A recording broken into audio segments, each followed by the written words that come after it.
Welcome back students, class 7। इससे पहले हमने चैप्टर स्टार्ट किया था, चैप्टर नंबर 1 सिविक्स का, डेमोक्रेसी। तो मीनिंग ऑफ डेमोक्रेसी इससे पहले हमने पढ़ा था। इसका सेकंड जो टॉपिक है वो है हिस्ट्री ऑफ डेमोक्रेसी। सभी चीज़ों का कुछ इतिहास होता है, इसी तरह से डेमोक्रेसी का भी एक इतिहास है।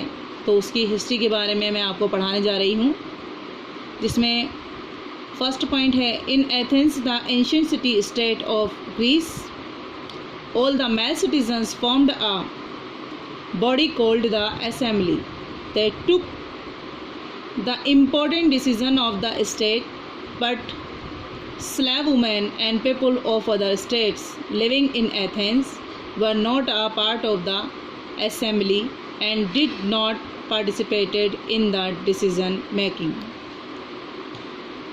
तो ग्रीक का जो स्टेट है, सिटी ऑफ स्टेट है एथेंस, पहले के ज़माने में वहाँ पर मेल्स जो सिटीजन्स थे उन लोगों को पूरा अधिकार था डेमोक्रेटिक गवर्नमेंट चुनने का, मगर औरतों को यानी लेडीज़ को, वुमेंस को और दूसरे लोगों को जो दूसरे अदर स्टेट से आकर एथेंस के अंदर रहते हैं उन लोगों को किसी तरीके का कोई अधिकार नहीं था, कोई राइट नहीं था पार्टिसिपेट करने का कि किस तरह से डिसीज़न लिए जाएं। तो उनमें उनमें किसी तरीके का कुछ भी राइट उन लोगों को नहीं था, वुमेंस को और अदर पीपल्स को। सिर्फ मेल जो लोग हुआ करते थे, मेल सिटीजन जो थे, सिर्फ उन्हीं को इस बात का राइट था कि वो लोग इस चीज़ का डिसीज़न ले सकें।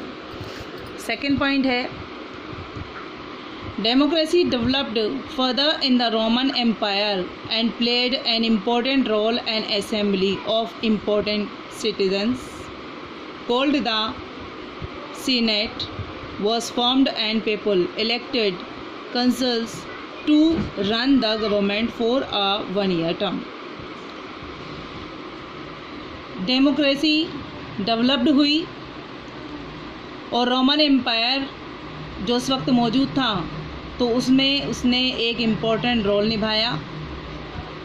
और यहाँ पर जो मेन रोल, जो इम्पोर्टेंस जो होती थी वो सिटीजन्स की होती थी, जिसके थ्रू एक असेंबली तैयार की जाती थी जिसको सीनेट का नाम दिया जाता था, जो लोगों के द्वारा चुनी जाती थी और उसी के थ्रू गवर्नमेंट को चलाया जाता था। थर्ड पॉइंट है इसका, in the age of federalism that came after the fall of the Roman Empire democracy was almost forgotten. In the age of federalism, federalism कहते हैं एक ऐसा तबका जो गरीब वर्ग से उठता है। Came after fall of the Roman Empire, जब रोमन एम्पायर का खात्मा होने लगा, वो फॉल होने लगा, तो डेमोक्रेसी के लिए ऑलमोस्ट लोग उसको भूल चुके थे। तो फेडरलिज्म जो है वो यहाँ पर आना शुरू हो गया। फोर्थ पॉइंट है इसका, the singing of the Magna Carta was the first ever expression of people will prevailing upon the interests of the crown। Magna carta first time जब यहाँ पर सिंगिंग स्टार्ट हुआ तो एक्सप्रेशन ऑफ द पीपल्स जो थे वो उससे काफ़ी अट्रैक्ट हुए, prevailing upon the interested of the crown, और लोग जो है क्राउन यानी ताज व्यवस्था के अंदर ज़्यादा इंटरेस्ट लेने लगे। फिफ्थ पॉइंट है इसका sorry, the American war of independence against British colonialism was followed by the establishment of a democratic system in the USA। American war, America में अमेरिकन जो थे उन्होंने एक वॉर शुरू कर दिया, एक युद्ध शुरू कर दिया जो कि ब्रिटिश के ख़िलाफ़ था, ब्रिटिशर्स के ख़िलाफ़ था। और उन्होंने स्थापना की, यहाँ पर एस्टेब्लिशमेंट किया डेमोक्रेसी का, USA के अंदर डेमोक्रेटिक सिस्टम लागू कर दिया।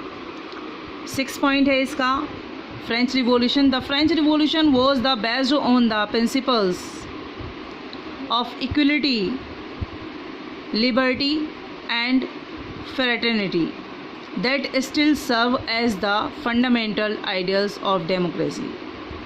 फ्रेंच रिवॉल्यूशन यहाँ पर बेस्ड कुछ सिद्धांतों को रखा गया जो कि इक्वलिटी पर, लिबर्टी पर, फ्रेटर्निटी पर बेस्ड थे और उसी के थ्रू डेमोक्रेसी के जो है आइडियल्स को पेश किया गया।